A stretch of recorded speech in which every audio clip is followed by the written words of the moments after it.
Question: can a temporary friends with benefits relationship block someone from having a deeper lifelong relationship, or it depends on the mindset with which one approaches it? Well, that depends on what kind of benefits you're talking about. And I'm not trying to be cute, because you're talking about a friends with benefits, and this is basically a trade. It's a bargain you're making with another person. We're gonna have this kind of a relationship. So you're looking at it to get certain benefits out of it. The other person is looking to get certain benefits. So you have to consider, is the other person looking for the same benefits that you are? Is the other person looking at the relationship the same way you are? That would be the first thing I think you need to consider. Because perhaps you think it's a temporary relationship, perhaps you think it's a casual relationship, but perhaps the other person is hoping it's going to be more long-term, or that there's going to be some sense of obligation. Does the other person feel that you should be obligated? And therefore you can't just break off the relationship if you meet someone that you think is a deeper relationship. So that's one thing. The other thing I would say is that I think it all really depends on how good your intuition is. Because you could say that if you're having a relationship that it satisfies certain needs you have, you don't feel lonely, you have needs for sex fulfilled, are you able to tune in if you meet somebody with whom you could have a deeper relationship? And if you feel that you can, then I don't see any problem with that. But in some cases it might be that people might, if their intuition isn't as good, they might overlook an opportunity. It's kind of like, imagine a situation. You're having a friends with benefits. You meet another person you are attracted to. You don't really know whether this is a long-term relationship or not. But now you are evaluating, should I date this person? And if I'm dating a person, I can't really have a friends with benefits relationship. So I need to at least put that on hold. But how is my friend with the benefits going to look at that if I do that? And what if this relationship turns out not to be something? So you see what I'm saying? It's like you can get yourself into all of these evaluations. And when you're in this evaluation mindset, you might your intuition isn't going to be as clear. You're going to be more in the analytical mind, and that tends to shut off intuition. So I think you have to be careful with not shutting off your intuition, not going into too much evaluation. I think, and I would say, you really have to look at how is the other person approaches this. Let's just take a theoretical example. Let's say it's a previous spouse that you are having a friends with benefits relationship with. Well, is the other person hoping that this is just a way to get back together and hoping that he or she can exert control over you through the benefits? I mean, it's something you definitely need to consider, because if that is the case, then you won't be so free to pursue another relationship. And what I would say is that I think for many spiritual people, first of all, many spiritual people that I have met, in fact, most spiritual people that I have met, don't just have one relationship in their lifetime. I'm not saying it applies to everybody, obviously, but many spiritual people have more than one relationship. And the reason for this is that we want to have as much growth in this lifetime as possible. And you grow from having more than one relationship. There's no question about it, because you meet different people with different perspectives, and it allows you to see different things in yourself. So this is normal, and I think obviously you can see in relationships, in spiritual relationships, you can see that there are some people that are attracted to each other for what we might call karmic reasons.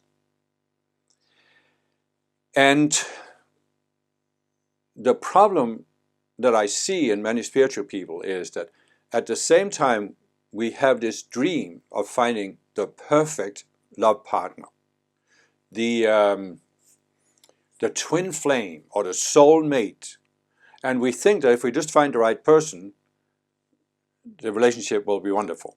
And that's of course fed by the whole Hollywood fantasy of happily ever after. And what I have seen in many spiritual people is that they meet a person when they're fairly young, they have a relationship, often have children, and it's a karmic relationship. And when I say karmic relationship, I mean that here are people who have been together in past lives. They might not have been married. They could have been in other kinds of relationships.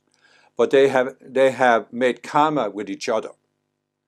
It could be physical karma, killing each other. It could be just psychological karma, being together, playing some kind of power game or whatever it may be. It can be, of course, many different things. But as a spiritual person, when you're making your life plan, you're often looking at how can I make the most progress in this lifetime? And so you're saying, okay, here's a person with which I have a lot of karma from past lives, and I really need to, first of all, balance the karma, but also need to learn the psychological lessons so I don't repeat these karmic patterns. So I want to have a relationship with that person. And this is what you are attracted to often in your first relationship.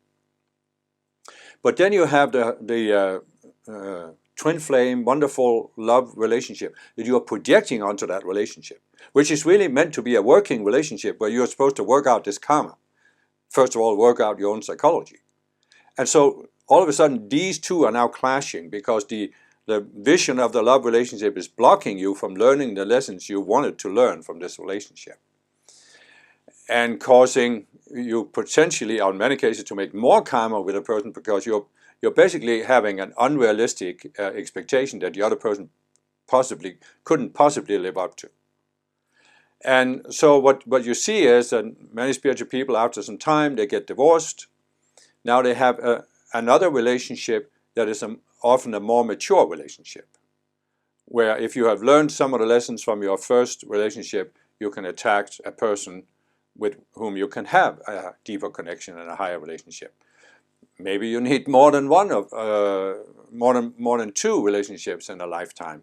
But I'm just saying, it's common for spiritual people to have more than one relationship. And I think it's good to be open to that and to let your intuition guide you. And I think after your first relationship, which is often, as I said, the karmic relationship, perhaps you can use your intuition so that you can sense if you have an attraction to another person, is it a purely karmic attraction or is it a higher spiritual connection? And this requires you to look beyond the Hollywood fantasy. It basically requires you to discard the Hollywood fantasy. I mean, I think really, I've seen many people, spiritual people, they just wanted to hang on to this fantasy. And so the first relationship was a karmic relationship. They didn't attract the perfect mate, but now they have a second relationship. They think, oh, this is it. And you can see people who have more than one relationship. They think, oh, this is it. And so I think there comes a point where you just have to look at this fantasy and say, it is a fantasy. Let's just get rid of it. And the reason for this is very, very simple. This is Earth. Hello, you are not in heaven. You are not on a natural planet. You are on this very difficult planet called Earth. You think you can have an ideal love relationship on this hellhole of a planet? Get real, okay? Realize one simple thing. If we are in embodiment on Earth, we have unresolved psychology. All of us, okay? All of us. And therefore, whomever you meet, that person is going to have unresolved psychology that is likely to clash with your unresolved psychology. Therefore, The purpose of a relationship isn't to chase the pot of gold at the end of the rainbow. It's to work on your psychology, to learn psychological lessons, see what is the lesson, what are my reactions to this relationship, and then look for that and work through that until you don't have those reactions anymore. And I guess what I was trying to get back to with the question, can a temporary relationship block someone from having a deeper lifelong relationship? And I really think it depends on your attitude to relationships, because if you make it clear to yourself, I don't want a Hollywood fantasy, I'm done with that. I want to find a person that I have a deeper spiritual connection with, where we can help each other work out our psychology without blaming each other for that psychology. Then you're more likely to have the accurate intuition. And I think you're also more likely to attract a person. I have found in myself, it doesn't just go with relationships, but with anything else, that when I was younger, I wasn't so clear in my mind what I wanted. And I see this in many spiritual people. We, especially avatars. I have my whole playlist about avatar psychology. And I can see it in myself. I didn't come to Earth because I wanted to experience all the wonderful things you can do on this planet. I came here, what I felt was a sense of service, to help the planet, to help the Ascended Masters raise the planet. So it's not about me having a comfortable and pleasant life here. It's about what can I do. So this has been my attitude for when I was younger. And so as a result of that, I wasn't willing to really clarify for myself, what do I want out of life and what don't I want, and including relationships. And so I think it's very wise, especially if you have gone through one relationship and now you're out of that relationship, it's very wise to consider, first of all, have I learned the lessons I could learn from my relationship? And second of all, what kind of partner do I actually want? Because it's very clear, the more specific you are, the more likely you are to attract that kind of partner, instead of somebody, as I said, that you have a karmic relationship with.